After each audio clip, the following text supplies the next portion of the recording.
Oh, we're ready. It's stormy outside and What else could we do besides, be in a meeting? Yeah. Walking home, in front of the fireplace. okay, are we live? We are live. Hey! Welcome. Thank you for coming. We also don't have the recorder, so Treasure, but that's okay. like the little.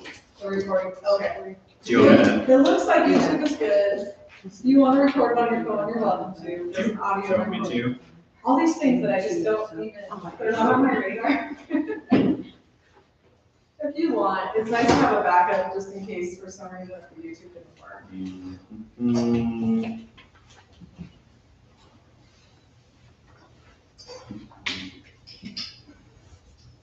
Okay, well, I guess I'm gonna get one because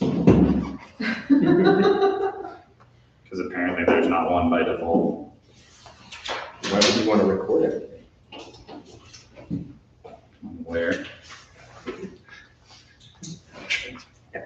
Why? Louder into the microphone. I usually ask my wife when she says I'm right to say it twice. She's kind of annoyed with me. I'm like, louder into the microphone. That joke like never gets old to me. And she's like, can you please stop saying that? Right now. Okay. Okay, well, we're almost there. Day 5. Oh, for the love of everything holy. For $1.99. Okay, we're skipping it. Sorry, guys. We're calling the meeting to order. Hear ye, hear ye. First thing on the agenda, I guess first thing I need to say, and I promise I'm not going to make a habit out of public speeches, but just a reminder on the short-term rental code, short-term rentals that comply with the law and conditional use permits have to be approved. They can only have reasonable exceptions added to those in and above whatever is in our policy. So as much as people like to think that this commission has control over that, that is not something that we have control over, and I actually double checked that before I said it. So with that being said, Katie, do you have a staff report? Yeah, thank you. So, like Justin mentioned, I was gonna mention it too, we're not really deciding today whether or not we should have short-term rentals in our residential areas. The code has already made place for that. And our short-term rental code, was something we started a couple of years ago. We decided to start regulating short-term rentals. Before that, we didn't have any regulations in place. People could just do them with a business license, but we decided we wanted to have some conditions in place so that there was some control on it, and also so that we know what's going on. I know that there are probably other short-term rentals in the city that we're not even aware of. I think that's partially because this is a new thing, and a lot of people aren't aware of it. And then I think some people also, don't want to go through this process because we do send letters to everyone within 600 feet, and all your neighbors are aware of it. Some people don't want to go through that process to do it legally. So I do applaud the people that do go through this process to be legal with their conditional use for short-term rentals. So the rental we're looking at tonight is at 795 West Oak Lane. Mike and Kim Lincoln are the owners. They recently purchased this property. They are planning to spend the summers and several weeks in the winter in the home, but they would like to be able to rent it out on a short-term basis to friends and through listings on Airbnb and VRBO. The home has 6 bedrooms, 4 bathrooms, and a 3-car garage. There is additional parking in the driveway. There we go. So this is their site plan. So there is parking in the driveway. They have a 3-car garage plus lots of parking in the driveway. They can at least fit 3 more vehicles there. And they have an area on the side of the home that potentially could have like some guest parking or RV parking, but I did let them know that for RV parking, I think I jumped ahead of it, but our code really says for conditional use permits for short-term rentals, we don't want people staying in an RV. And the guests of the owners, like if they have guests come and stay in an RV, that's fine, up to 2 quarters, 2 weeks per calendar quarter. So that has to be pretty intermittent. There's an outdoor space with a hot tub in the city area. You can see that here, it's the C area, common area, and then surrounded by a white fence. So they've got fencing on basically 3 sides. They are going to have a property manager that lives nearby that will maintain the property and take care of any needs that arise. As I mentioned, we began regulating short-term rentals a few years ago in 2021. They're permitted with the intent of protecting the integrity and characteristics of established land use districts by ensuring that short-term or vacation rentals are operated in a manner that minimizes negative impacts of those uses on neighbors, public services, and the surrounding community. So, as I explained the process before, it's a conditional use. Planning Commission, you guys actually get the authority to review and evaluate the applications and approve with conditions or deny. This is one of the few instances when you don't just provide a recommendation, you actually have the ability to approve these, and they do not go to the city council. In addition to the requirements in the short-term rental code, the Planning Commission may impose conditions that are necessary to mitigate the potential adverse effects of the short-term rental on neighborhoods and nearby uses. In Utah, conditional uses must be approved if reasonable conditions are imposed or can be imposed to mitigate the potential negatives involved. Conditions must relate to applicable standards in the ordinance. A conditional use may not be denied unless it is shown with documented findings of fact and conclusions of law that the reasonably anticipated detrimental effects of a proposed conditional use cannot be substantially mitigated by the proposal or the imposition of reasonable conditions to achieve compliance with applicable standards. I know that is a lot, but that is what the law says. So let's look in our own code. In Francis City Code, we have a section that documents a lot of the conditions for these short-term rentals. The responsible party is the owner, agent, or management company. They're responsible for the operation and maintenance of the short-term rental and for its compliance with all laws, rules, and regulations applicable to the same. The responsible parties are the Lincolns and their property manager. By applying for the conditional use permit, they agree to ensure compliance with the following noise and nuisance regulations, as well as the maintenance standards and all other code regulations. So they have to agree that their occupants and the pets don't create a noise or other conditions that by reason of time, nature, intensity, or duration are out of character with noise and conditions customarily experienced in the surrounding neighborhood. Occupants do not disturb the peace of surrounding residents by engaging in outdoor recreational activities or other activities that adversely affect nearby properties before 7 a.m. or after 10 p.m. Occupants and their pets do not interfere with the privacy of nearby residents or trespass on nearby properties. Occupants do not engage in disorderly or illegal conduct, including illegal consumption of drugs or alcohol. And the premises responsible party and all occupants strictly comply with Utah Administrative Code, basically the public lodging and facility sanitation law. Then we go over parking regulations. We say that the number of occupants' vehicles shall not exceed the number of bedrooms available. So if they have 6 bedrooms, then they can't have any more than 6 vehicles, which is the case here. And they have to park entirely on the garage or carport, no parking in the street. Like I mentioned, they have a 3-car garage, plus they have plenty of space for 3 additional parking spaces in their driveway. So they've met that code requirement. I already talked about the RV rules. One other thing with the conditional use is that it can be revoked if complaints are received by the city and after investigation violations are found. So if they're not following these rules, that's one of the reasons we have made short-term rentals a conditional use, is because that can be revoked if they're not following the conditions that are set out in the code and any additional conditions we might add.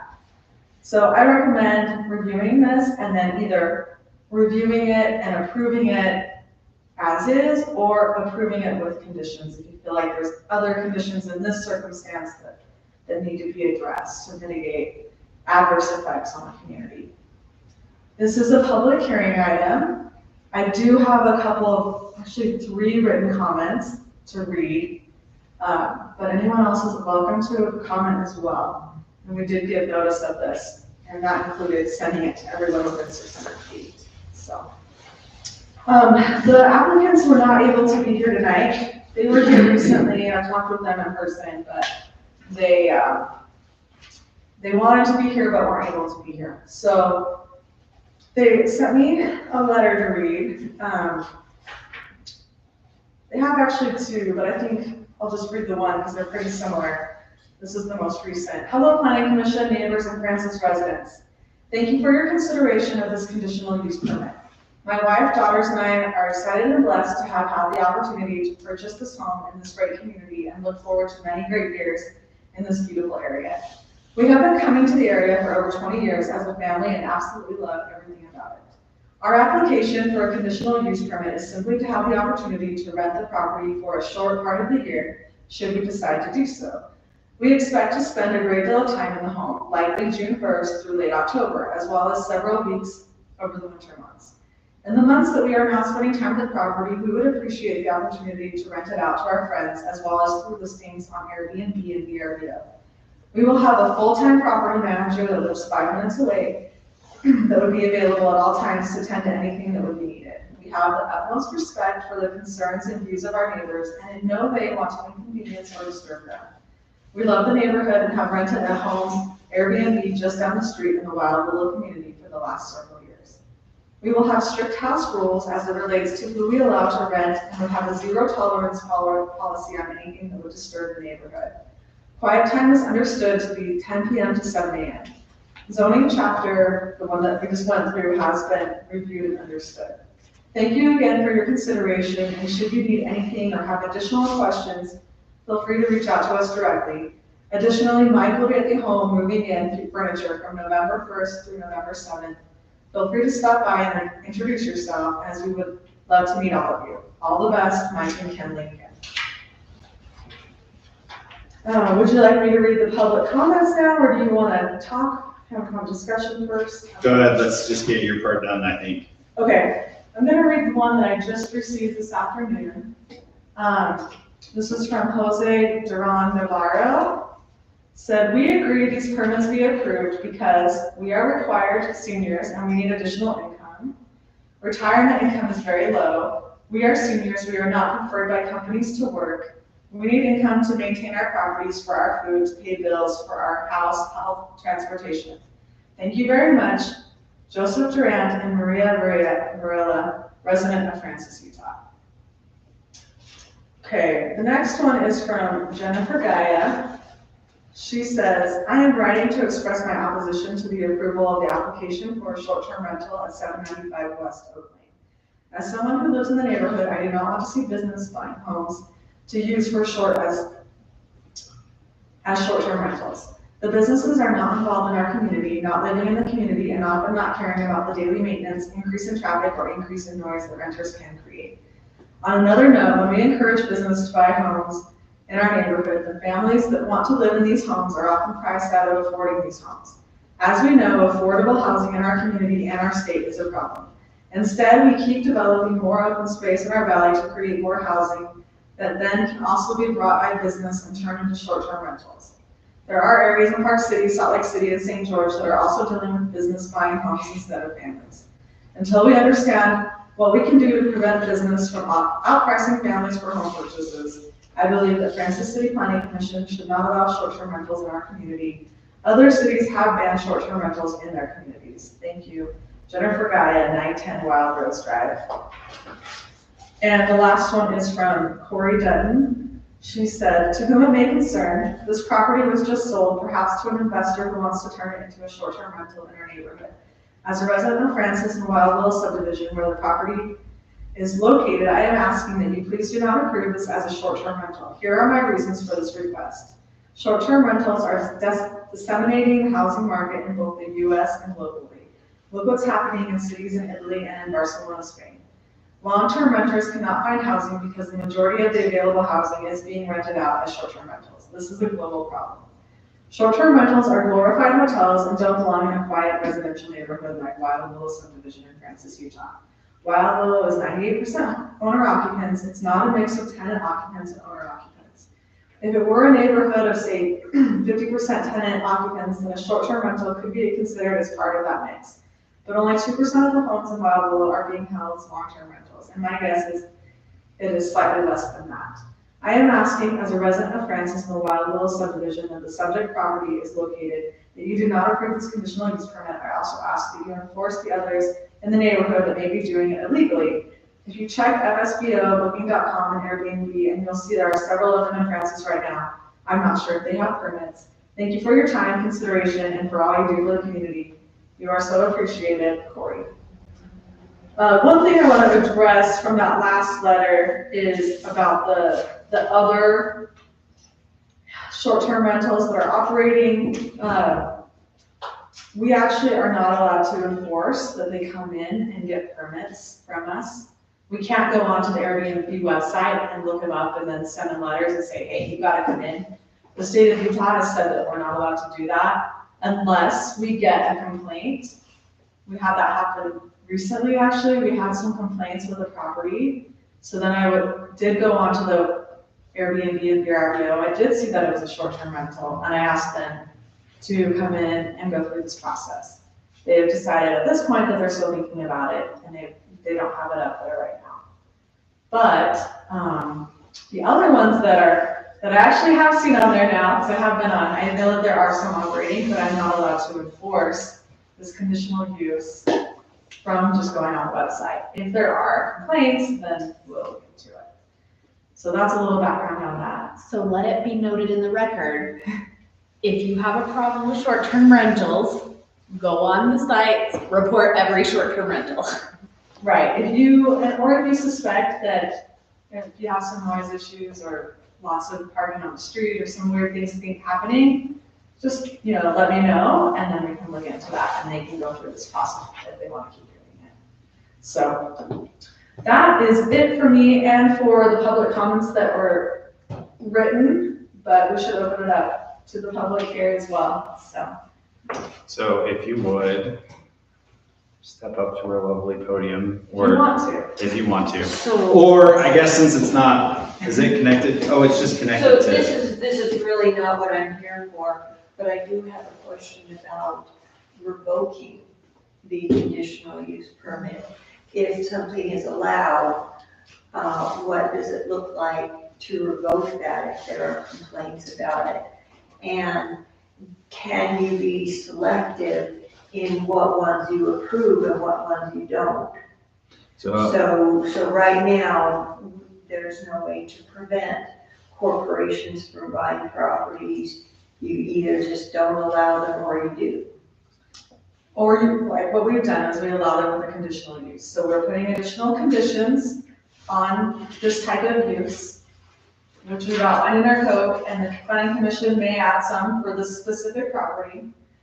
But we can't look at it like who's buying the property. That is a violation of property rights. So but I did read the code today, and it did say that they had to reapply every year. And if there's complaints against them, then we wouldn't renew it. Right.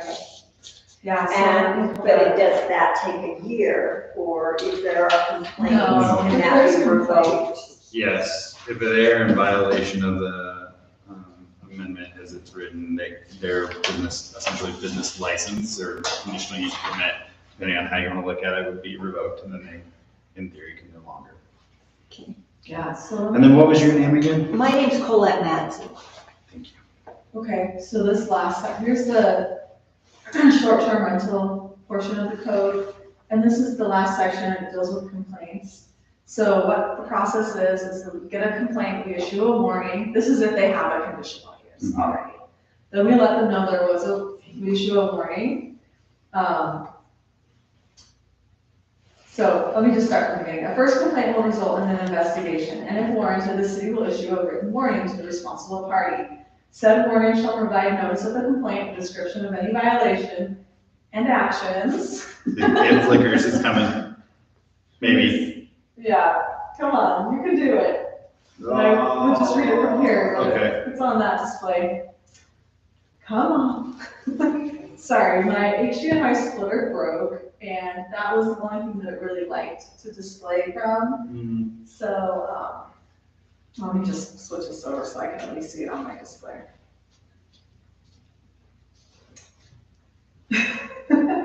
Why? Right when I was needing you. Technology, when it works, it's great. Yeah. That is true. Amen. When I need it, it's, okay. Let me just read it from here.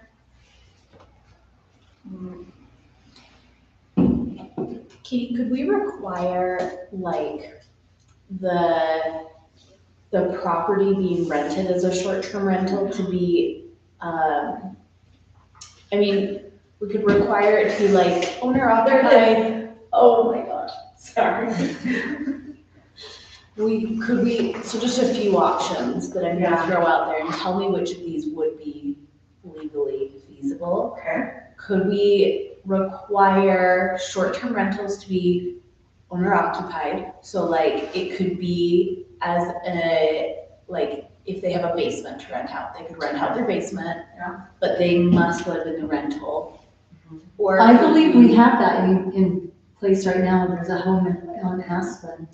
In that case, they do live there, but it's not, I remember we discussed it when we created this short-term rental code. We discussed having owner occupancy, but decided at that time not to. And again, just a reminder that we're not setting policy tonight. Yeah. We're following the conditional use permit code that we have in place right now. I'm just questioning because I think it would be good to maybe relook at the code and so maybe provide some direction for staff to relook at that. Yeah, I don't wanna, one of the concerns that came up when we looked at this the first time is that we don't want to have so many restrictions in place that people don't come and tell us, like, hey, we would like to do this as a conditional use. We would like to know kind of what is going on in the city and have an idea of what businesses we have operating. So we didn't want to make it too cumbersome. We already have had complaints that I don't even want to do this process, it's too hard the way it is right now. So that's one thing that we're weighing is we haven't had a huge problem with it. Yeah. As far as I know, like, I feel like it hasn't impacted too many units. Even when I looked online at the ones that I don't know about, I'd say maybe there's 5 altogether. There's one other one that has a conditional use permit right now.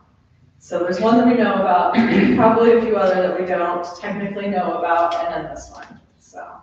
I would also be interested because this short-term rental, the owners are going to live in it part of the year. They are. And so, but I also agree with the public comments that have been submitted with concerns about corporations buying the houses. Yeah. And so could we require that the owners of the property must live there for part of the year or something? And that way we could kind of avoid corporate ownership of these properties with still allowing them to rent out the entire property. That's something we could look at. I'm a little bit worried about enforcement, but we can Yeah. look at that. Like, I'm not gonna go knock on someone's door. Are you still living here? You're living here this week? You said you would. Yeah, so it is kind of an honor system, but that's something we could look at and that, that might direct the short-term rental owners that we're probably more willing to work with on these. Yeah, We don't really want it to become like St. George where for sure. corporations own whole blocks in the Yes. neighborhood. Yes, for sure. But we did go through a lot of this questioning how to handle this a few years ago. We had many meetings I'm sure. on how to handle short-term rentals. Mhm. This is where we landed, so, but that's something that we could look at, and I'll write it down. We consider that potentially in the future. I'll talk to the mayor and see what he thinks, so Colette, we can look at it. was it Colette? Yes. Was that your comment? Just those questions, those 2 questions you had? Yes. Do you want me to finish? Anyway, so if we get a complaint, then we'll investigate it. Then we'll write a letter. Upon the receipt of a second complaint, the city will conduct an investigation, and if warranted, will take one of the following courses of action. So then we have a choice of 4 actions, depending on the severity. We can issue another warning, we can issue a citation, we can initiate formal cause proceedings to revoke the conditional use, or we can initiate revocation proceedings as provided in this section. And then the next section talks about how to revoke it. So there is a way that if there was a problematic short-term rental, we would be able to revoke the permit.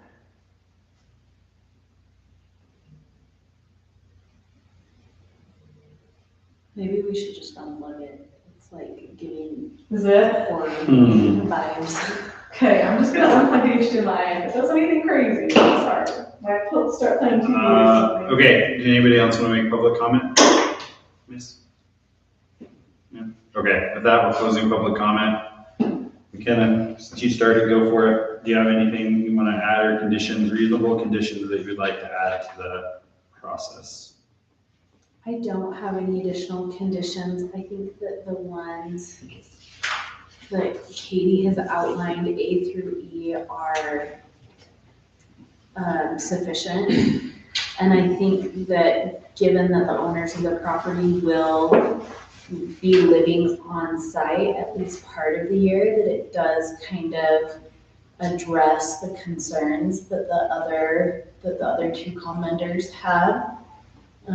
So yeah, I'm fine with it passing. I don't love the idea of short-term rentals, but it makes sense. Yeah, I hear you. So a couple questions that I have. So one, do we have any limitations on how many people can be in a short-term rental? No, we do not. Do we have any limitations on how many people can be living in a home?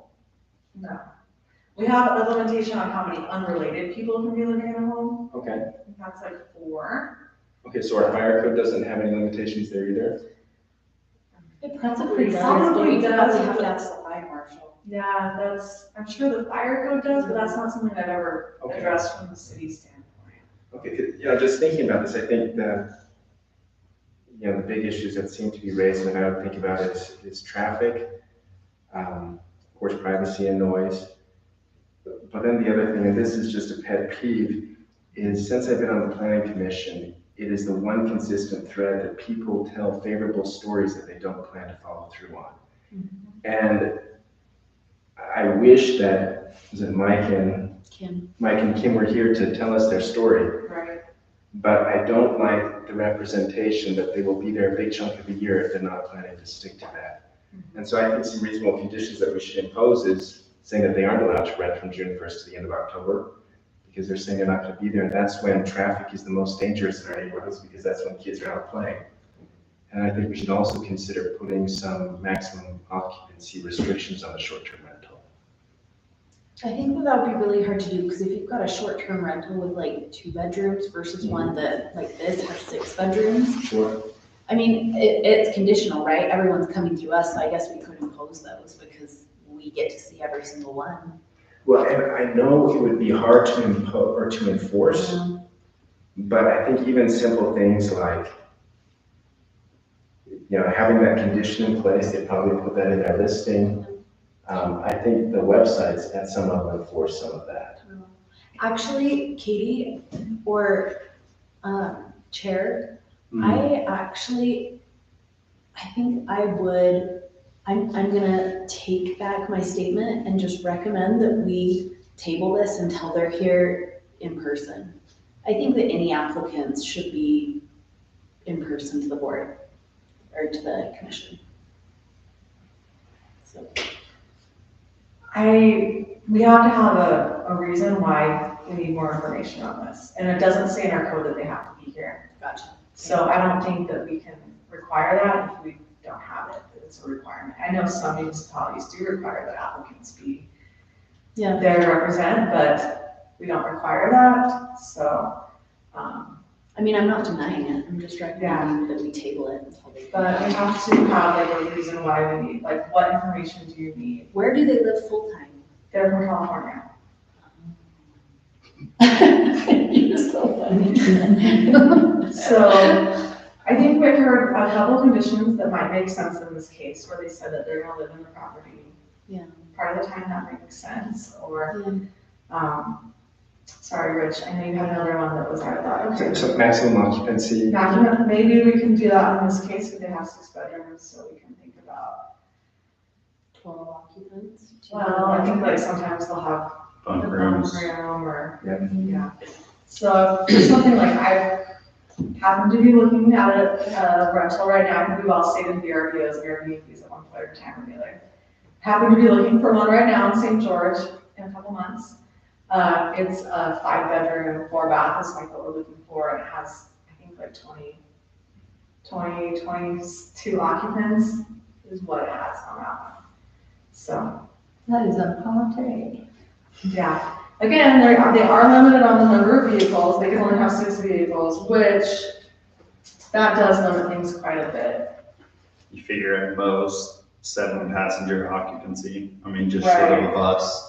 And that would be the 42. maximum. That's not probably what would be realistic. That's. All right. You want My me to turn? go? Yeah, you Oh, go. no, you can go. No, you- Please. no, I by all wasn't means. sure if you were going to say anything. I'm still pondering, so if you have thoughts, go. All right. By all means, please. We agreed on a campground. Mhm. And with the campground, we were very concerned about neighbor people occupying that area for a certain period of time and then coming back, right? We're gonna move our campground, I mean, that's a campground rule. Now you're looking at short-term people in a neighborhood. I think we contradict ourselves by doing that. We're saying, well, we have more strict rules in the campground than we do in someone's residential neighborhood. I am not a social media person. I'm not on Facebook. I'm not on anything except for one app called Nextdoor. And one of the neighbors, the only reason I knew about this was because one of the neighbors was going on there, and I'm really surprised the neighbor's not here, because this person was trying to rally everybody on Oak Lane to be here to protest it. And I have also seen on Nextdoor Park City residents who've done Airbnb and the nightmare that it comes for their neighbors. And they have a police force to deal with it. And I think maybe when we get to that point where we have an entity besides a management company who's full-time that can go over there and take care of any incidences. But until then, I just think, let's leave the campground rules at the campground and let people just live in their homes.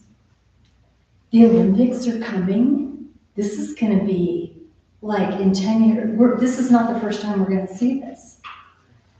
I happen to live across the street from one of the people who was trying to rent their place out. And they don't even have as many bedrooms, I don't think, or garage space as this applicant. And there's so many kids that are up and down that road, and I'm concerned. I mean, 6 cars may not seem like a lot until you're watching them all pull out at once, or all pull in at once. And the parking gets tight, you know, and they have to go out and move this car to get this car in. I just think until we can get a police force full-time that can manage any incidences that come up, we should wait until then. I don't think we legally can. That's not an option. actually it is. So police forces, the Supreme Court of Utah said that lacking critical infrastructure is a reason to deny a conditional use permit. Okay, I just want to let you know, I did hear from the applicant in an email. He is watching the meeting. Like I said, he wanted to be here, but he's trying to participate the most he can. So if you were here, we'd let him speak, so I'm just gonna read part of his email. He said that he's aware of an Airbnb with 9 bedrooms around the corner. I have seen this one, but again, through the state Utah law, I'm not allowed to request that they. Would you like to report it? I don't, I think he wants to do things the right way. I think he wants to do it legally. He's not out to try to get anyone else, but he wants to be treated fairly. From when I've talked with him, he is concerned about this. He wants to be treated fairly. They want this as an option for how to use their property. And the code that we have in place has laid out this process. So he said, I'm a little put off that my letter was questioned. We are committed to spending a great deal of time there. Again, we are going through the process legally. I do think we need to respect that, absolutely. And again, we are not here to legislate tonight. We have some ideas of things we could legislate on in the future, but this application, we have to apply with the code that's in place right now. Legally, we have to apply the code that's in place right now. So if you don't like it, I'm sorry, but that is what the planning commission and city council decided 3 years ago. But wasn't that to have the residents there at all times while they were renting it? No, that was, we discussed it, but decided not to put that in place. So that is the law that's in place now. We have to follow it. Okay. Is Whether you there, like it or not, that is the law, and we're gonna follow the law. is there more email? He said I'd be happy to meet with the commission when I get into town November 1st. But again, we don't have a meeting. I don't think the dates are aligning when I talk to him. So first, I will just applaud them for going through the process legally, because I wish everybody would, but I don't want to make it too hard to go through the process legally. And if we need to change our code, we can look at that. But this isn't the time. I will make a motion that we approve, the conditional use permit with the conditions that staff put forth in the staff, Well, it was just the conditions that are already in code. I didn't really add any. Mm-hmm. Okay, do we want to add the condition that they are, well, I guess so I would argue that, since I haven't talked yet. I think Yeah. that enforcement or creating rules that aren't enforceable is not something that I'm super interested in. I think that, while the majority of us, I think maybe all of us, I caught the tail end of that. We're not here for this. It was a long drawn out process, similar to the campground. It took forever. It was just It was- like that. it It was was- months. It was months. painful. And so, while I appreciate that there's been tremendous turnover, and I'm grateful for all of you, I do sort of have this respect for this framework we've created. And yes, if we need to go back and look at this, but I just think like the difference between 20 and 30 really probably not gonna matter. So occupancy, like, kind of seems like, I don't know how you're gonna get there, to be honest with you, and then how you're gonna enforce that, and then all those things that go with that. But that's having from my own personal experience. So while all of us have our opinions and our beliefs and our desires for the city and what we want to see grow and become a place to live, people ultimately have the right to do what they want with their property. They're the ones who are putting up the money. They're the ones who are paying the taxes. And if they're following the law, they're following the law. And so while I like some of the things I've heard, and I think that they are valid points, like I think sometimes get frustrated when we chase too far off into changing it. The only thing on the table now is, do we want to approve it, or are there extra things that we feel like we need to add? And I feel like the residence is on a corner, parking is adequate, and that's sort of the hand that we're dealt. Whether we like short-term rentals or not, like, that's the code, that's the process we followed, that's what's been laid out, that's what's been approved by the city council, because ultimately they approve it. So, yeah, I mean, I know that that's not a popular opinion and nobody likes to be the guy who says it, but that's just kind of how I see it. I cannot think of another restriction that you could enforce or place that's gonna make it. And, that's how I feel about it. So, I would make the recommendation to approve it as written, and then let the regulations that we've worked so hard to put in place play out. Everybody made a big deal about the other one, and to my knowledge, the other one hasn't been an issue. Zero complaints. So that's my take and my 2 cents. So if we want to make a nomination, or if we want to add a restriction, I'm all for it, let's do it. But I'd like to kill conversations about changing the code. Katie's going to take it up with the mayor, and that's where we're at. Yeah, I think I'd want to see the conditions for no rentals between June 1st and we could even say the end of September. And then some kind of, I know it'd be hard to enforce, but it would give us another tool to withdraw the permit if it's violated.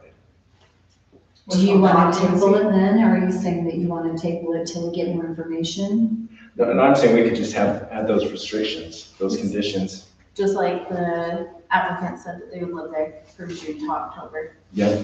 Just say no rentals from June to September. Yeah, and if they wanted to amend that in the future, they could come back in and apply to change that condition, and we could look at it. But I think that's reasonable because they have said that that's their intention already. To your point. Yeah. Okay. Somebody make a motion.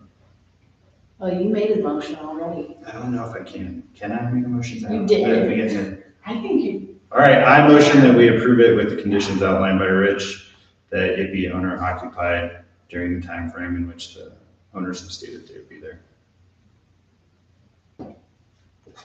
Hopefully that's. Anybody want a second? Sure, I second that. All right, vote. Aye. No. No. All right. Moving along. Although, can I say, I don't want to kill the discussion about looking at this again. I would like to look at this again. yeah, we can put that on our list of things to I know. start talking about next year. Also, can I add to that list that applicants should be in person, or that we should have some sort of virtual option? Can I just say, can we like, because We this could is, look at adding a Zoom, with our new building, I think we might have the capability to do more of that. This, obviously, we're having technical issues, I hate to add any more to Yeah. this issue that we're having already, so let's look at that when we get the new building. And we used to do Zoom, it worked pretty well, but there were some issues with that, so we went to YouTube. Yeah. There's some pros and cons both ways, but one of the nice things about Zoom is we can remotely, like Scott could have remoted in tonight, or applicants can, if they, if they need to, so. the other thing I think I want to kind of piggyback onto that, because I feel like sometimes we forget that we make recommendations to the elected officials. Like, I would rather just ask Jeremy, like, do you want to review it for these specific things? And if you find that worthwhile, like, then have Katie bring it up. But if Jeremy's like, no, at the end of the day, I mean, I know, I'm not trying to say put all the power in his hands, but I don't want to spin our wheels on something the city council isn't going to approve. Well, so what I will do is, I can handle this one of two ways, because I agree that we need to kind of get the city council's like blessing before we spend a ton of time on it. We don't want to waste time talking about something that they're not interested in setting new policy. So, there will probably be a joint work session coming up, and we could discuss that with them at that. Like, here's some things we're thinking about in the short-term rental code. Would you be interested in adding that, get their feedback before we start working on it? Or when I do my planner update, I can bring it up to them in the next council meeting and say, hey, these are the things that we thought about in the last planning commission meeting where we were looking at a conditional use permit for a short-term rental. What are your thoughts about these? Should we look at adding those? Yeah, I also just want to add to the code is our place to play, really. Exactly. And so anything that planning commission thinks that we should be looking at or we should be buffing up, that's kind of where we play. Exactly. So that we can provide those recommendations to city officials. And especially where we've had public comments tonight with concerns about the current code and the current way that we're operating, I think it would be extremely prudent for us to go back and re-examine it. And while we're on the subject, I think we should, for that working session, add in things relating to commercial zoning in like the past month. I was just gonna say, like, I think we just need to buckle in, because if we're gonna be arguing about all these other things, like, let's just all get on the same page so we don't waste, honestly, I would rather waste my time once. Yeah, like, hey, this is some things we're gonna tackle Like, next year. You guys, well, are you good with these? I mean, noise is coming up next, but like, let's just get on the same page. Like, obviously we'll make our recommendation for noise, but what are some other topics that, like, Let's, it's not on the agenda. No, I know, but I'm just saying, like, Let's all Let's start Put brainstorming. that- start brainstorming, send me a list if you'd like. There we or go. can set an agenda item to discuss it. Love it. Okay, next thing on our list is the public hearing regarding the subdivision code text amendment. So Katie, take it away. I tried to read all 63 pages. Well, that is commendable. That is very commendable. I didn't. I didn't say how far I tried. You tried. So you tried, yeah. Even just trying. I wish I could put things up on the screen, but It's all right. that is not happening. That's okay. At least all of the commissioners have their devices. We have copies. Okay, this is a complete repeal and replace of the Title 17 subdivisions code. The primary reason for this update is to comply with Senate Bill 174. The 2020 bill requires statewide subdivision ordinance updates. And House Bill 476, which updated the update, so Of course it did. yeah, there will be more updates for sure. So these laws require a new review and approval process for subdivision applications for single-family, townhome, and twin home developments. So the key requirements of the new legislation are that the city council could no longer be the subdivision land use authority. The reason for this is that the state is trying to make reviewing and approving subdivision applications an administrative, not a legislative process. So sometimes when things go to city council, the council thinks like, well, we're here to make decisions, yes or no. And in the case of a subdivision, if they're checking the boxes, it's just an administrative decision. Like, if they meet the code, yes or no, you have to approve it. So they're not legislating. So they want to take it out of that legislative process. The planning commission can no longer approve final subdivision applications, but you can for the preliminary. So we've kept that you'll be involved in the preliminary application process. The city needs to follow an expedited timeline for review and approval. The new law gives the city a maximum of 4 review cycles when considering subdivision improvement plans. The city must approve a written response within 30 days in each review cycle. We have to, it says that public hearings are discouraged because the subdivision process is administrative. So like we heard tonight, similarly, we heard from neighbors that are opposed to the short-term rental. It's a little different because subdivisions aren't conditional use, but we don't want to tell the community, hey, we're doing a subdivision, come in and comment, and by the way, we can't really listen to your comments because we're just literally checking the boxes to make sure they're meeting the code. That's discouraging for people. They feel like we're not listening when really we're just following the code. We have to. The new law restricts the city to reviewing the subdivision improvement plans, including the construction plans in either the preliminary or final applications. So in talking with other municipalities, how they're doing this, they recommend doing most of the heavy lifting, like the construction plans, on the front end, because then we can get more eyes on it. So planning commission will be helping review those. Probably like that will be a little bit different and new, but and the construction plans are mostly Scott's job, but it does give us more time.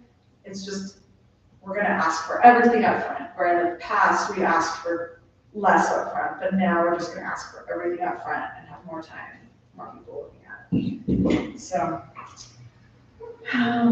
concept plan reviews are optional. The applicant may request a pre-application meeting. And the city must approve all subdivision requirements up front, must provide. So we have to give people a list and say, this is everything that you have to do. We can't add to the requirements during the process. We have to be upfront. This is what we need, and if you meet these requirements, you will be approved. Francis has elected to follow the new subdivision process for all subdivision applications, even developments that aren't single-family, townhome, and duplexes. We made some exceptions for public hearings and the number and length of review cycles for other types of applications. So we're going to do the same process just to keep everything the same for us, but we are going to give ourselves options for public hearings and more time to review those bigger applications that are not fitting in the requirements of the state. We have elected to eliminate the minor subdivision process. We used to have that you were dividing 4 lots or fewer. We had a shortened process. Because of the new state code, we really can't do that. There's already flexibility built into the new process, and so inherently it will be shorter for a lot of those more simple applications. The new code has to be in effect by December 31st. We're required to have it passed by then. Then since we're already in the code, we decided to look at some other updates. The annexation declaration map needed to be updated. We didn't change the actual declaration boundary, we just changed our current city boundary to be what it is right now. One of the changes is Washington Irrigation requested some changes in the code. In the section titled Drainage Ways and Irrigation Ditches, the code was changed so that applicants must now sign an agreement with the irrigation company when the development impacts irrigation works or access. A plat and phasing plan requirement was also added. The update says they will show all irrigation company ditches, irrigation structures, and accompanying maintenance access dimensions on the property, if any. They've got to show those on the plat. We added a provision that the area of outdoor irrigation may be reduced by a plat note. So right now we say like, okay, you got to turn in this much water, this many shares. But now if people have like 2 acres, but they're only going to use the culinary water from the city to water a small portion of that, they don't have to turn in 2 shares worth of water because they're not using city water to irrigate everything. And then organization, formatting, spelling, grammar, try to update all of that while we're in the process. So my recommendation is to discuss it, make any changes that are needed. Again, reminder that we have to have this approved and to the city council in time for them to approve it by December. One of 2 options here, we can have a positive recommendation and send it out to city council, or we can table it and we need more time to discuss it. We could look at it again in November if you would like to. So we do have a public hearing for this item and we did notice it in accordance with state and local law. Awesome. Thank you. It's now open for public comment. Would either of you like to comment on the subdivision text amendment packet? And I apologize because the recorder and the video isn't synced. If you could just state your name again. So That's okay. My name is Colette Matson. I'm on the board for New Washington Irrigation Company. This is Nisha Franco. She's here representing South Camas Irrigation Company. And the original request is really on behalf of both boards. This situation came up because I got a call about the Francis Commons subdivision, and the property owner just to the north of that subdivision gave us a call and said, hey, they're putting this fence in right along the ditch, and we hadn't heard anything about it. So we met with, we went out there and we met with the project manager. It wasn't really a problem at that point because historically our access has always been on that north side of the ditch there. That's a really big ditch for us, and I mean it's part of our wastewater ditch. It provides a lot of runoff benefit for Francis. I mean, it's kind of a big deal. But as part of that process, they said, well, you weren't called because, there's no easement. We looked at our plat and there's no easement reported there. And as more and more property gets developed, we have to protect access to our ditches. Stewart Ranches really worries me. And so the changes to the code that we requested there's nothing concrete because each ditch requires different things. And so we thought, we'll provide the city with a questionnaire that every developer will need to fill out and then meet with us. And then we can decide what each ditch needs. And it's, we have our company ditches that the companies maintain, but there's also a lot of private ditches that cross these properties. And we have to protect those private ditches as well and make sure that people can access their water and that, whether something is piped, whether the developer puts a pipe through that property, well, they can make all kinds of promises and then they leave. And then that pipe gets plugged up and the person who needs to access that water doesn't get it anymore. Anyway, so that was kind of the impetus. It wasn't really a problem, but it's, we just looked at that and thought, wow, this could really be a problem in the future.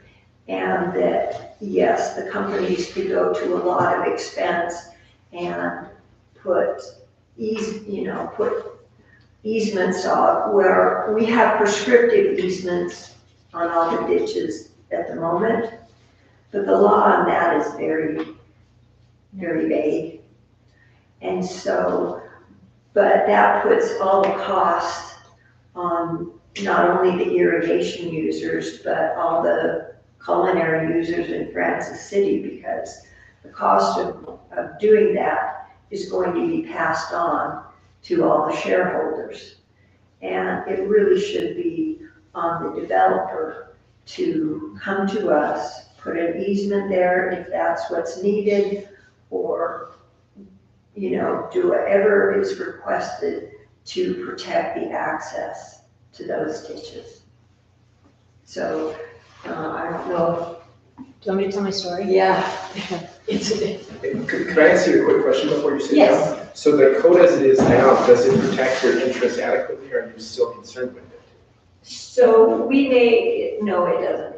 So we made, just the changes that we made are pretty subtle. There's nothing vague, just basically that we have to be included in the process. No changes can be made from what we signed on to. We need to have a questionnaire. The developers fill out this questionnaire and get it to us so we can know, what their plans are and what we need to have done and make sure that we have access there.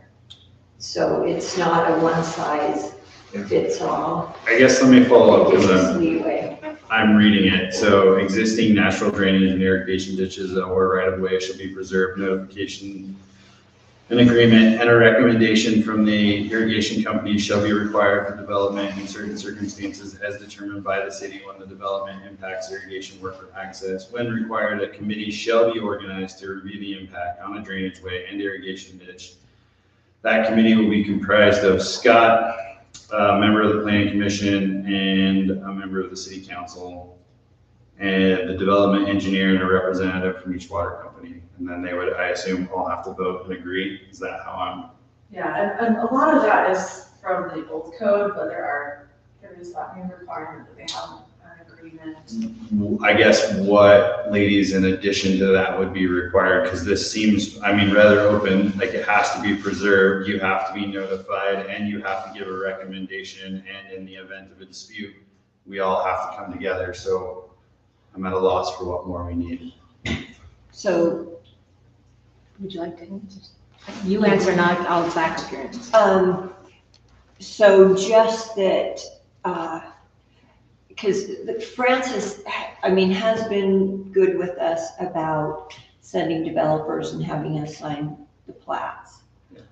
But we're really, a lot of times what happens and what we sign kind of change.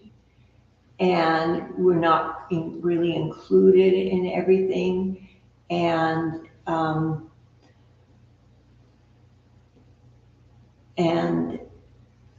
we're, between the two boards, we're 10 volunteers. Yeah. And so nobody has time to just watch and keep track of everything on our own. And a lot of times, like, we didn't hear about this fence. And so, the property So, owner had Are to you call us. saying that what's been agreed upon is not what's taking place?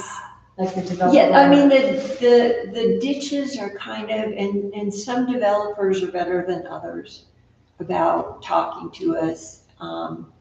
But it's not a requirement. But it's not Well, I a guess- requirement. Ladies, that's where I'm confused, because We've asked them in the past, we've asked the developer to talk to them. We add a signature to our plats to work with them. We worked with them in the past. Now, there's been times that I know of that some board members have talked to somebody and not made the other board members aware of things, and things happen. And, so if we get something in writing like they've asked us to do, I think it's good, because then we can say, yep, we've got this in writing, everybody's on the same page.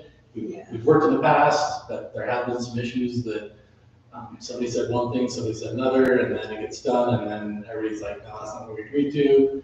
But oh, we know how that goes with So- boards, yeah. so I think what they've asked us to do and what we've allowed to put in our code, it protects them and protects us. So I think it's, we're all learning to work together and. Yeah. I mean- Exactly. And I think, we've had a good working relationship with the city, but each development makes it harder and harder to get water where it needs to go. Yeah, and I don't make a mistake, I'm on board with that, I think this is a part of preserving the future, and I've seen the impacts firsthand in other locations of when water rights and drainages and ditches all get moved and no longer have access and plugged up. I'm completely on board with you, I guess, I'm just saying, I can't change the past, unfortunately, but as I look at the code now and what we're about to vote on, it seems pretty thorough. Like, you guys Yeah, no, we're have to be good with notified. the They changes. propose the changes. Yeah. Yeah, we proposed the language. So- The recommendations. Okay, so it's already incorporated? So then we're good. We should be good, because this is, This is we've incorporated what they asked us to. Yeah. So this is what they want us to do. awesome. And so why we did that is at every stage of this preliminary and in the final part, there's this consideration towards the irrigation ditches. So now they're more present in the conversations, because as more people come into our community that don't understand ditches, don't understand the ag community, having those easements or the plat, whatever we put in on the public record, it helps them understand how to be in our community and not like, I'm a title agent with my own title company. We do water rights and minerals. And just today, I had a client come to me, and they are in Park City. They are in a subdivision in the heart of Park City. And there were old irrigation ditches that went through the subdivision, and they've been there for over 100 years. But one lot owner decided to flatten the portion of the ditch in his property. And now all the downstream users are screaming because they're not getting their water. And it's a complete mess. Attorneys are involved. It brings a lot of tension into the community, especially with people coming in that don't understand the way our systems work here. And so we thought this language just helps us all beef up that language. It's going to help the people moving here. It's going to make sure everyone's on the same page, and no developer can kind of hide and wiggle out of it. And it just makes everything transparent. It's very much for the community, so. Yeah, I like it. One other question related to that. So, we're talking about the developers, but is our code providing for easements to give access to these ditches that get recorded? If it's called for, sometimes we don't need them, sometimes we do. We made the language vague so we could take it case by case and have a really good discussion and make it work for what that development is. Yes, and so if, and there's some old ditches on properties that may be abandoned. Exactly. But if there's a ditch on that property, I think the developer needs to come to us. And then if it's abandoned and we say, Yeah, then it's on the then record. it's on the record. And, but if somebody downstream needs to access that water, Sure. It's gotta be preserved. And Okay. And the language that we made it vague, strong enough but vague enough where it allows developers, if they want to move ditches, they can, because they can have that conversation with us and we can make that work with the system.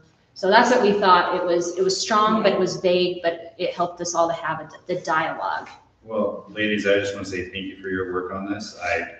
I liked it and didn't have any problems. And I guess the root of my question was like, I thought you guys had changes, but if this was drafted by you and agreed upon, like, I mean, at cursory glance, I can't think or see of any additions recommendations I would make in excess of that. Like, I mean, it seems pretty thought out. Yeah. So thank you so much. Okay. Thanks, ladies. And obviously, welcome to stay, but if there's no more comment, I'll close public comment and we'll continue to move on. Are you good? Sounds All right. good. We All right. just want to say thank to all of you, all of your Yes. efforts, and Well, This thanks is for gonna- volunteering on the water commission. It's probably, It's about as fun as the planning. I was gonna say, I bet it's worse. I bet it's a lot worse. well, actually, we're getting more productive now. Yeah. Nice. Well, I'll have to get contact information. I have lots of questions about it, but that's on a personal note. So Me too. we'll move on. And with that, we'll close public comment. No one last, I think, why don't you go first for a second? I am all about passing it, and why would we waste any more time talking about it? Like, Yeah. it's a no-brainer. I think my only question, like Katie, normally there's like stuff in red, but This is a complete, like, I'm we're assuming taking that's what I was over- like. Okay, so, Because I was gonna do that, and it was ugly, like ugly, so. fair enough. Because it was just like completely different organization, it was all red, so. I think I even admitted this to you earlier this week. Like, I usually open this up a couple hours before, was not expecting a Not prepared. 61-page document, so Yeah, that's lesson learned on my part. But is there any other part of this? I guess, Katie, my only question is there any other part of this that like you feel we need to review or discuss? I mean, I skimmed it, but no, I mean, one thing that should discuss, I guess, is the way that we've written it is the planning commission will be involved in reviewing preliminary plans. If you would like to not be involved in that, we can take that out. but- Keep it. But if you want to be involved, we can keep it in, so it's up to you. Yeah, keep it for sure. yeah, I mean, I think like the more eyes on, to your point, I think the better. So that's fine with me. The other thing that's kind of an optional one that Scott and I discussed and the city attorney quite a bit in the last year is whether or not to have a public hearing for a subdivision. And we came to the conclusion that that's really not in the best interest of anyone, because there's so many ideas that I'm gonna come and tell them not to subdivide, and then the city will not do it, but we can't, we have to follow our code. This is an administrative action. Yeah. So it creates a lot of just people that are upset. The good thing about having a public hearing is that people are aware of what's happening around them, but you know, they can still see that this is an agenda item, it's something that we're looking at. But I don't want people like having this idea, I'm gonna come complain and say, I don't wanna do the subdivision, when if they check the boxes, we have to approve it. Yeah, I think that starts to get to be so, I guess, technical and legal that most people don't understand it. So Exactly. I'm afraid that I too am in support of that. And while I do love like the public comment and feedback, and I think we should continue to survey, and I think we should continue to do other things like to ensure that we have the pulse of the community. I mean, if it's an administrative item that you can't change, then I think you're just rallying people for nothing. Right. And I just don't think that's fair. It seems similar to gaslighting to me. So I just have like one question. Sure, go ahead, why not? So the boxes all have to be checked, but if a subdivision comes in and wants a higher density than what's zoned for, does a public hearing have to happen? Absolutely. In that case, we're looking at a zone change Right. or an annexation, could be something like that, and then it does absolutely go through a public hearing. This is if someone has land that was zoned for residential half lots, and they're coming Or to us business. wanting to do Or commercial. residential half lots, then this is the case for that. But if there's any zoning changes or density change, things like that, they would have to do the public hearing with us and the city council. You're up again. So my only question is, so how much did we, I mean, because this is a massive amount of text. Huge. Did you write it all? Did you take some of it from other sources? Where is it from? Process, yeah.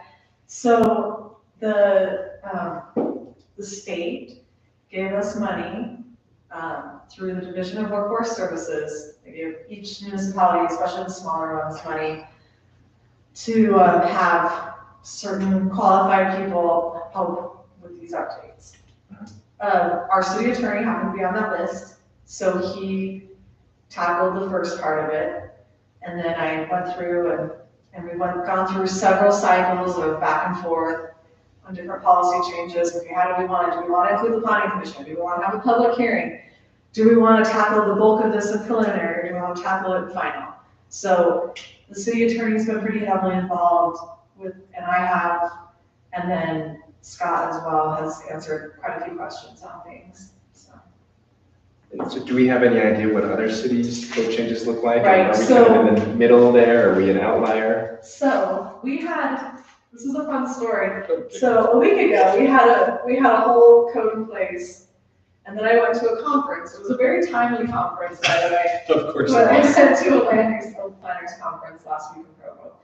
And I found out that almost all the other cities are doing it the way that we're proposing now. Just talking to people, consultants that have done like 20 of these and another one that's done like 80 of these. They're almost all handling the bulk of the engineering up front. So that's how we've actually went through quite a few changes last weekend to get to where most of the cities, this is how they're handling it. Yeah, those are my questions. Okay, marching along. Sorry, I wasn't able to read this either. And so I'm trying, I just want to make sure that I fully understand the repercussions. Yeah. So if a city is located, or if a landowner is located within Francis, they want to develop a subdivision, it's already zoned correctly, they're just gonna come to you.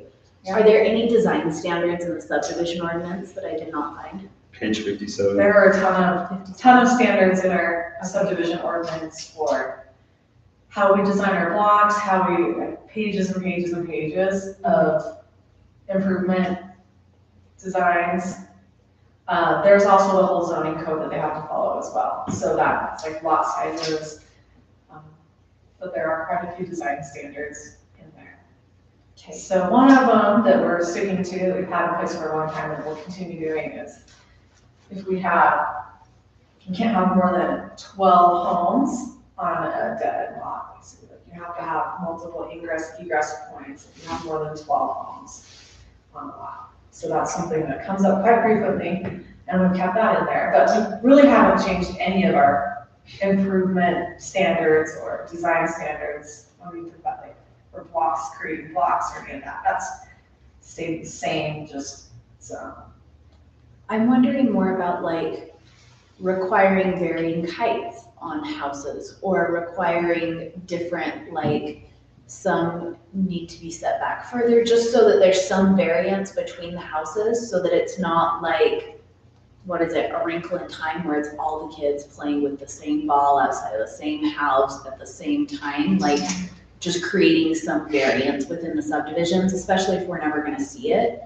Because like, and that's the best part of rural, right, is that usually it's a little bit older, a little bit more historic, and there's history built into it. There's differences, there's variances, and that's what makes a beautiful community. And so making sure we're not creating cookie cutter neighborhoods. Yeah. Do you want to table this so that you can read it? I Or do you- actually am like really struggling with that, because yes, but I know that we can't table it We because can't. of the. We can't table You, it. Well, we also have city one council. session and then you're gonna I dump know. on city council. Well, and then city Well, council, it's so okay. I'm almost wondering if it would be better if, like, so 2 options. One, we table it and we put it in a Google Doc so that we can all see, like, go in and add suggestions, and we can see like, oh yeah, they added their suggestion here, I really agree with that, or I really disagree with that. We can kind of solve all of that before like the meeting, just with those comments on the Google Doc, or we accept it as is, and then we revisit this in January, just so that it's passed, we're compliant with state code, we revisit in January and amend. So I think we have some time. We could come back and look at this in November, if you feel like we need to. I just tell you now that we don't have anything else on the agenda in November at this point. So, but we could look at this again, that's totally fine, and that's why, like, my deadline is getting this to you all by October, so that we have a little bit of flexibility to table it if we need to look at it some more. So that's fine. Is that, It sounds like the changes you're wanting to make are not necessary to the subdivision process, it's more to our design standards, which I think that's maybe something we have to take up. Maybe You in know, January. get this subdivision code done now. Yeah. And if we want to look at design standards, because right now we all have 25-foot setbacks, it's just simple as that. Yeah. You know, if you want to do something different, you can't, because we require 25-foot setbacks, unless you want to do 25 or 35, which we're not going to want to do, because that's going to take away from our lots. Yeah. So it sounds like maybe we need to, I guess, get this through, and then I like it. maybe in January, when we Yeah. start first of the year, we look at the subdivision requirements and maybe make some changes that way. I do like that, and maybe I could jot some things down. When I worked for a city as a planner, like they required like, especially because it was a really new city that had a lot of new subdivisions. And so it was like every third house had to be a different design. Like you could not have it like, and you couldn't have the same design because they reuse a lot of the same home designs, right? You couldn't have the same design across the street nor perpendicular. And so like, yeah, a lot of it is design things. And so I think, and not process. So like as far as process goes, great. And I think, yeah, let's accept it and let's not have a planning commission in November. No guarantees, because like, I always say that, and next week somebody will come in and be like, here we go, I got something for you. I will be gone in November. I personally hope that doesn't happen, but nobody comes in, we can't guarantee it. we're approving everything. No, I'm sorry. By the way, we'll for sure not have a meeting in December, at least not on the third Thursday. Yeah. Great. Christmas Day meeting. All right, Yes, no, no, Christmas. since apparently I'm allowed to motion, I motion that we pass with staff recommendations. Give a positive recommendation to city council. I will just add that we revisit like design standards in January. And then I'll second that. I don't know that that's attached to that. I'll make a new motion. And So we can tell Katie after we pass this, but I don't know that This could be on the list of things we say, okay, council, here's some ideas of things we want to tackle in 2025. Yeah. What do you think about these ideas? And that could be on that list. and not cookie cutter. I mean, God forbid, two of us live in the same house. That'd be horrible. It's fine if you live in the same house, but it can't be across the street from each other. Gosh. There's only like 17 of them in the neighborhood. All right, so are you seconding? And she has already acknowledged that this I'm is on the seconding list. and she's acknowledged. All I right, don't know, so we'll put it on let's the list. vote. Kim? Hi. Aye. Okay, let's fight some more. Noise and disturbance code. As soon as Katie's done taking notes. Hey. Thank you. Thanks so Thank much, you. ladies. Have a nice evening. Yes, you guys too. Thank you. I'm fine with this. Thanks for all your work, Katie. Yeah. Thank you. I can't If you do have it, like, I'll be looking through it again in the next few weeks. On occasion. McKenna, if you do happen to do like any, if you want to take time to review it, you're welcome to, and I'm gonna be taking it to council in a few weeks, and I'm gonna make another run through just to make sure, like, it looks. It has to be basically the same, but if there's anything grammatical or anything like that, we'll. Did you find any grammar? No. You did. Yeah. I'll put it through Grammarly for you. Okay, I read it, I think like, I like all the things that we did, we split it out, we changed the fees, or made separate fee schedules, I guess is really a better way to put that, so we have the exemption, I'm good with the time frame. I think it's reasonable. So I am done with my public comment. Does any other council have comment that they want to make about this? You really can't comment. I'm just giving you a hard time. I really don't care. I really don't have anything to comment. It's July. You got anything to get? Nope, I got nothing. Ma'am? I think I did find an error in the. No, I'm good, but yeah, this doesn't sound right. Yeah, so we'll talk about it after, Okay. just, One grammar error to discuss post-meeting. yeah, I mean, seriously, the more I ask, the better, honestly. Why didn't read it back? Okay, so just need a motion. A motion to send this to the city council with positive recommendation. Second. Vote. Aye. Aye. I, Okay, that being said, moving along on our agenda, approval of minutes. I don't see any minutes anywhere, so there's nothing yeah, to I approve. Yeah, I do not have any of those. Angie was at a conference this week, so. Good for her. Staff update. Yes. Sorry, I mean, you're running the show today. It's all you. We do have one thing that we are requesting that you attend a meeting in November. So we don't have a planning commission I meeting will as of literally right be now. gone. As of right now, we don't have anything on our planning commission agenda, but, we are going to have the property rights ombudsman come to the city council meeting on November 14th. They're from the state of Utah. We're actually really lucky to have a property rights ombudsman. They can help when there's a land use dispute. They can help arbitrate. They also mediate, and they answer my questions, which is always nice. And they also do training. So the property rights ombudsman, it's an office of mostly attorneys, and they handle land use every day, all day long, Utah state land use. November 14th. November 14th, 6 o'clock. Please come. The training will be on conditional use permits because we're handling those right now. And they're also going to be talking about how to avoid land use lawsuits for the city. That'd be good. So, Will it be recorded? yeah, we'll be on YouTube. You said the 14th, right? November 14th, 6 o'clock. If you record it, I'll watch it, I promise. It will be on YouTube. So, You're not gonna. I'm on vacation. Good for you. good for you. That's awesome. Who does that in November? Elk hunters, that's you. That's not vacation. All right, that's it, Wordie. That's a lot of work. Yeah, so just, put that on your calendar, November 14th, but that's only. Scott, do you have anything? Oh, outstanding. I'm making a motion that we adjourn. I second. All in favor? I, Aye. I. Thanks, guys. It's been real. Thank you. Yeah. So I question, Yeah. when you say. Shake said it after us.